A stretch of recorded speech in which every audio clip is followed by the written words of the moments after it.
Welcome back to Diorpop. Before we begin, let me ask one simple question. Since when did outsiders start believing they understand Korean culture better than Koreans themselves? Every time the conversation turns to Jimin and Jungkook, the same phrases are repeated like sacred mantras. It's cultural. That's just how friendship works in Korea. It's not romantic. These statements are delivered with absolute certainty, as if they no longer require questioning. Yet there is a pattern that is impossible to ignore. That certainty collapses the moment native Koreans, people who grew up in the culture, live within it and understand its social boundaries, say, "No, this is not normal between friends." Instead of pausing to listen, the response becomes defensive. Korean opinions are dismissed as exaggerated, invalid, or even accused of being influenced by fandom.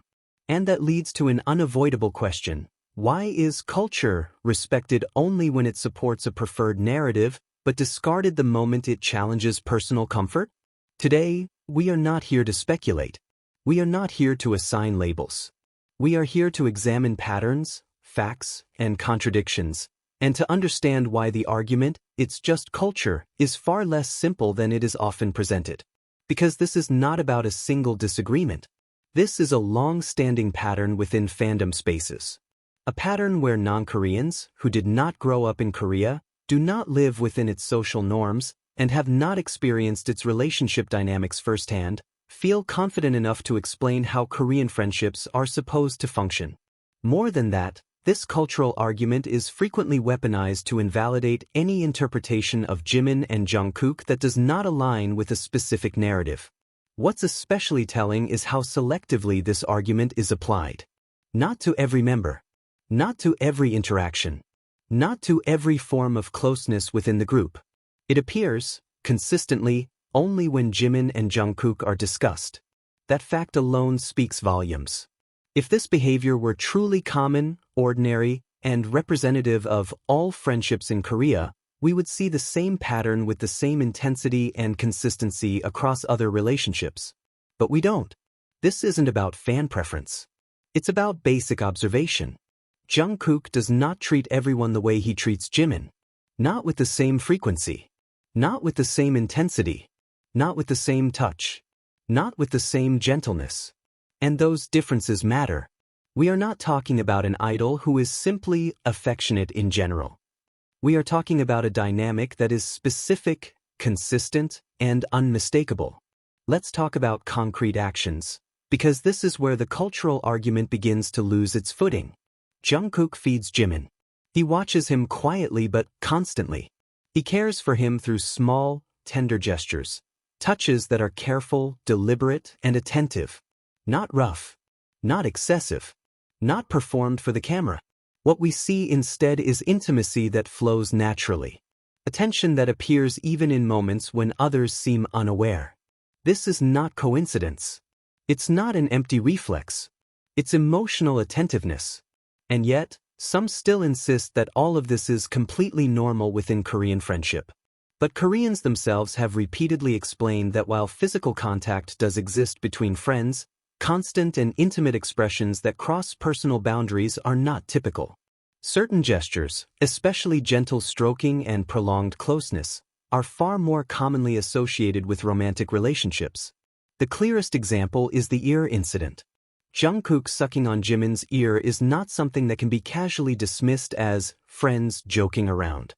Even outside of Korea, this action carries a very clear connotation. And when Koreans themselves state that this is not common among friends, the once celebrated cultural argument suddenly stops applying. So the question becomes simple.